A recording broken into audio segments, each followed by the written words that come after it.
Sir, ನಾವಿಲ್ಲಿ ಸ್ಥಳೀಯರು ಸತ್ಯವಾರ ಅಂತ. ನಾನು ಧರ್ಮಸ್ಥಳದ ವಿಪತ್ತು ನಿರ್ವಹಣಾ ಇದ್ರೆ ಕೆಲಸ ಮಾಡ್ತಾ ಇದ್ದೀನಿ. ಈ ರಸ್ತೆಯಲ್ಲಿ ಮೋಸ್ಟ್ಲಿ ತಿಂಗ್ಳಿಗ ಅಥವಾ 15 ದಿವಸಕ್ಕೆ ಒಂದ್ಸರಿ ಆಕ್ಸಿಡೆಂಟ್ ಆಗ್ತಾನೆ ಇರ್ತದೆ. ಒಬ್ರು ಇಬ್ರು ಸ್ಪಾಟ್ ಆಗ್ತಾನೆ ಇರ್ತದೆ. ಇವತ್ತಾಗಿರೋದು ತುಂಬಾ ದುರಂತದ ಕತೆ. ಬೆಳಗಿನ ಜಾವ 4:13 ಆಗಿರೋದು. ನಾನೊಂದು 4:45 5 ಗಂಟೆಗೆ ಸ್ಪಾಟ್ಗೆ ಬಂದೆ. ಬಂದ ತಕ್ಷಣ ವಿಚಿತ್ರ ನೋಡ್ಬಿಟ್ಟು ನನ್ಗೆ ಗಾಬರಿ ಆಗೋಯ್ತು. ಕಾರಲ್ಲಿ ಯಾರೋ ಕೊತ್ನೂರ್ ಅವ್ರಂತೆ 6 ಜನ ಸ್ಪಾಟ್ ಆಗಿದ್ದಾರೆ. ಅವ್ರ ಕಾರ್ ಏನ್ಗೂ ಆಗಲ್ಲ. ಬೈಕೋನೊಬ್ಬನಿಗೆ ಸ್ಪಾಟ್ ಆಗವನೆ. ಅವನ್ ತಿಂಡ್ಲೋನು ಅಂತ ದೇವನಹಳ್ಳಿ ಹತ್ರ ತಿಂಡ್ಲು ಅಂತ ಮಾಹಿತಿ ಸಾಹೇಬ್ರು ಹೇಳಿದ್ರು. ಪಾಪ ಹಿಂಗೆ 6 ಜನ ಇವತ್ತು ಅನ್ಯಾಯವಾಗಿ ವಿಧಿ ತಗೊಂಡ್ಬಿಡ್ತು.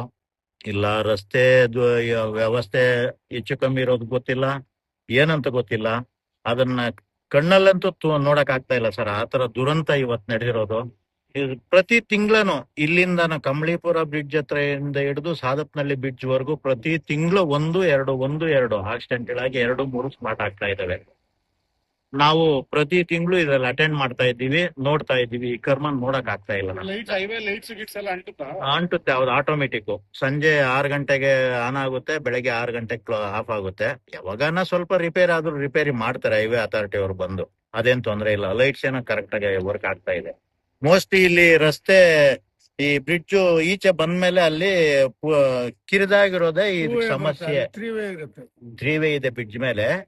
ಅದು ಬ್ರಿಡ್ಜ್ ಎಂಡ್ ಆದಾಗ 2 ವೇ ಬರುತ್ತೆ, ಸಡನ್ ಆಗಿ 2 ವೇ ಬರುತ್ತೆ. ಅದ್ರ ಮೋಸ್ಟ್ಲಿ ಸಮಸ್ಯೆ ಇರಬೇಕು ಅಂತ ಅನಲೈಸ್ ಮಾಡ್ತಾ ಇದ್ದೀವಿ ನಾವೆಲ್ಲ.